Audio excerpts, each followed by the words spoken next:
જૂનાગઢમાં સ્થાનિક રાજકારણ ફરી એકવાર ગરમાયું છે। આમ આદમી પાર્ટીના જીતેલા ઉમેદવારની જીતની ઉજવણી કરવામાં આવી હતી અને એમાં નોંધનીય વાત એ છે કે આમ આદમી પાર્ટીની આ જીતની ઉજવણીમાં સંમિલિત થયા હતા ભાજપના પૂર્વ મંત્રી જવાહર ચાવડા।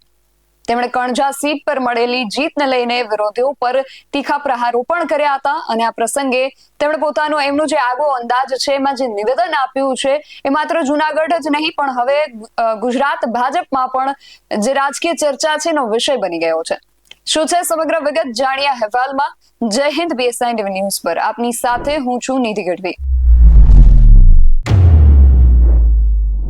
જૂનાગઢમાં સ્થાનિક સ્વરાજ્યની ચૂંટણીના પરિણામો જાહેર થયા એ પછીથી જ રાજકીય ગરમાવો જે છે ચરમસીમાએ પહોંચી ગયો છે અને ખાસ કરીને કણજા જિલ્લા પંચાયતની બેઠક પર આમ આદમી પાર્ટીના ઉમેદવાર પ્રવીણ ચાવડાની જીત થઈ અને જીત બાદ રાજકીય સમીકરણો જે છે એ બદલાઈ ગયા હતા અને આ જીતની ઉજવણીના ભાગરૂપે બીજી તારીખે ખોરાસામાં જે દ્વારકેશ મિલ આવેલી છે ત્યાં પૂર્વ કેબિનેટ મંત્રી જવાહર ચાવડાની ઉપસ્થિતિમાં એક જીતની ઉજવણીનો કાર્યક્રમ રાખવામાં આવ્યો હતો અને આ કાર્યક્રમ દરમિયાન જવાહર ચાવડાએ ઘણા બધા પ્રહારો કર્યા હતા અને એમાં એમણે કહ્યું કે જેને ઉંદરડામાંથી દીપડો બનાવ્યો હતો તેને ફરી ઉંદરડો બનાવી દીધો છે। વધુમાં તેમણે શું કહ્યું સાંભળીએ જવાહર ચાવડાને। તમારો બધાનો ખૂબ ખૂબ ખૂબ આભાર। હું નાનો હતો ને તે વખતે એક વાત સાંભળતો આપણે આપણા સમાજની દેવાય ચૌધરી એ વખતના આપણા બાપા ઉપર થયેલી એની વાતો હું સાંભળતો ત્યારે મને વિચાર આવતો કે હા રાખીને વાત કરો એટલે ઇશારામાં પણ સમજી શકાય છે એનું જ્ઞાન એનું ભાન આજે પણ મળે છે। કોઈને કંઈ કહેવું ન પડે, કોઈને ફોન ન કરવો પડે, કોઈ ગામમાં મીટિંગ ન હોવી પડે। હું તો તમારાથી એટલો દૂર હતો કે ત્યાં અલગ વાતાવરણમાં હતો। ત્યાં 4 ડિગ્રી ટેમ્પરેચર મારી માં હતું, -44 છતાં તમે સમજી જાઓ કરી આપણને વધારે અપેક્ષા તમારી પાસે શું હોય? તમારો બધાનો ખૂબ ખૂબ આભાર। એક નાની વાત કે હું મારી વાત પૂરી કરતી છે। એક મહાત્મા મહાન માણસ મહાત્મા એની ભક્તિમાં એ પોતે કામગીરી રાખતા હોય।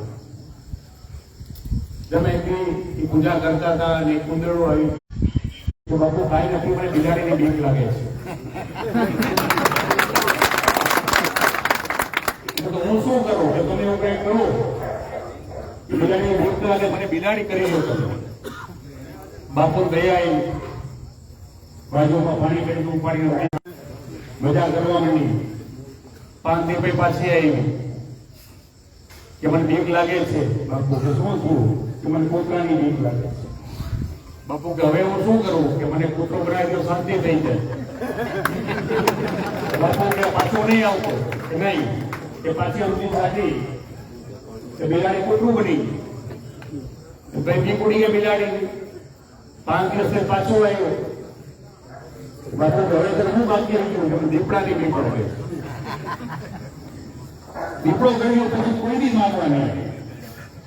બાપુ બહુ સારું બાપુ થાય ગઈ ને દીપડો થઈ ગયો પણ દીપડો થઈ ગયો પછી બેઠો રહ્યો તો બાપુ કે જા કે બાપુ હવે અમે ખોરાક તો બહાર ઉપર જાવ।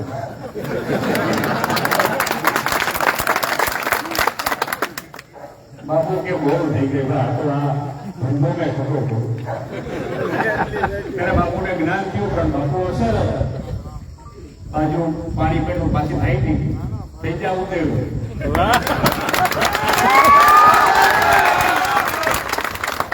તમે જે ઉંદર મને દીપડો બનાવ્યો તો દીપડામાં જ પાછું ઉંદરડું કરી દીધું। તમારો બધાનો ખૂબ ખૂબ આભાર।